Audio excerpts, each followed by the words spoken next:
What's up?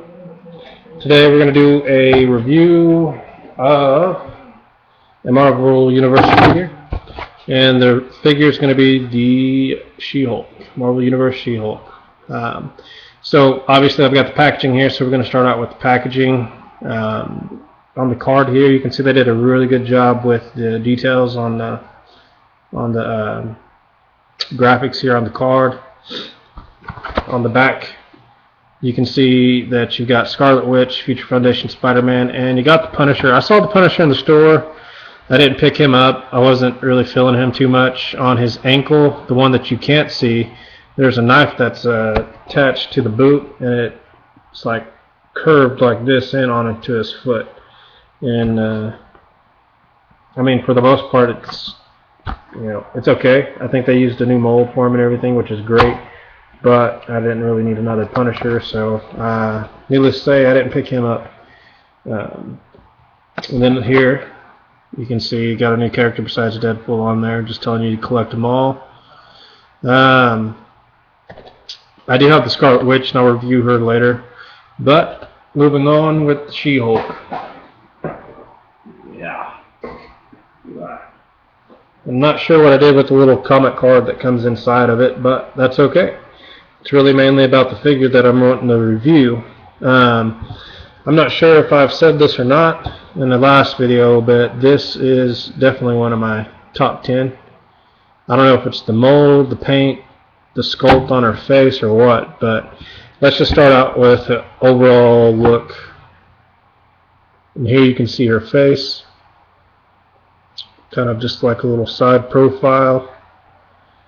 You can see on this side of her face, and then her arms. You can have a really good look at the paint.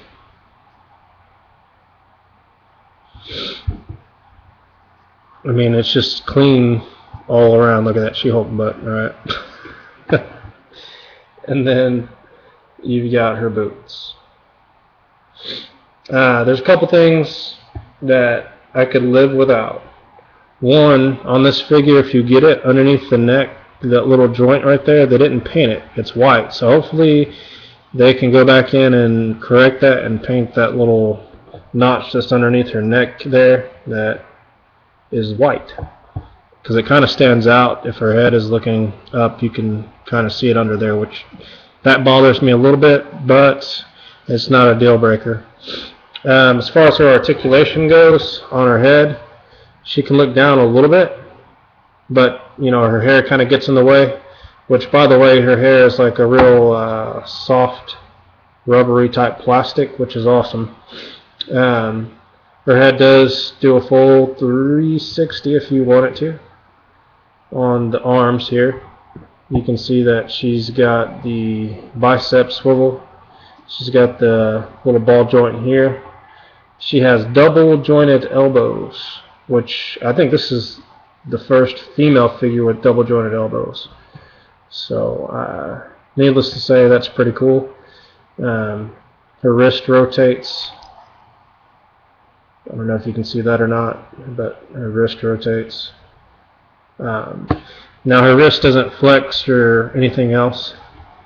She does have the little diaphragm joint here, which she can go forward a decent amount, and she can lean back. Really not at all. It's just her standing straight up like this, or she can lean down a little bit, but it helps with the rotation, like if she wants to try to look. The only thing is now you can see like the paint's off. You don't have this problem with the one that comes into 2-pack because it's just a solid color, so it doesn't really matter. But the one like this with the paint, that's the one thing that you can notice, is that paint is lopsided. So still not a deal breaker. And then she's got the little hip joint here. She can go up. She doesn't go back at all. Her leg doesn't really go back, except maybe that much. She does have the swivel at the upper thigh. She's got double jointed knees. She's got a swivel here. Let's see if I can show you it better. She's got a swivel here on the calf. Her foot goes up and back. It goes a decent amount. I mean, that's a good point, and that's a pretty decent flex. and she should have this ankle pivot if I can get it to work here. There we go. So you can see there she's got a good ankle pivot.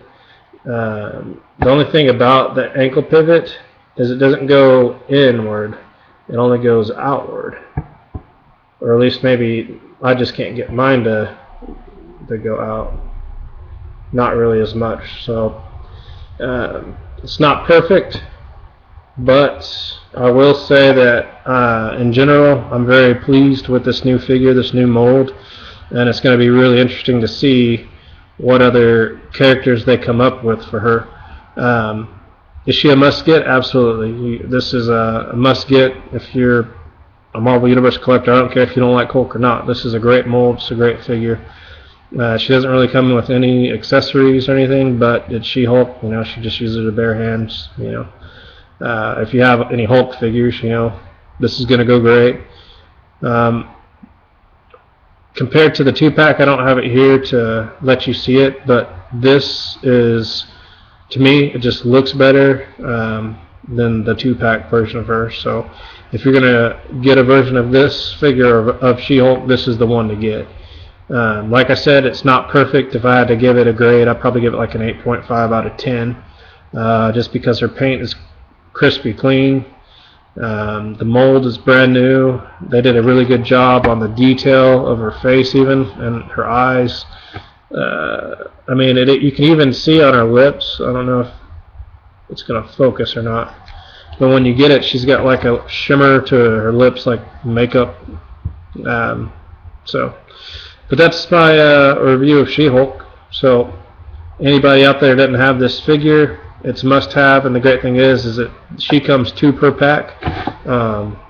So she shouldn't be too hard to get, but there's going to be a lot of people that are in a frenzy for her, so it might be kind of hard to find in the beginning. But don't sweat it. You're going to find one eventually at retail, or you can go to Big Bad Toy Stores, and they've got her on there, and I think she's like $11 or something, or was. I'm not sure if they sold out or not, but this really is a great figure, so go get you some.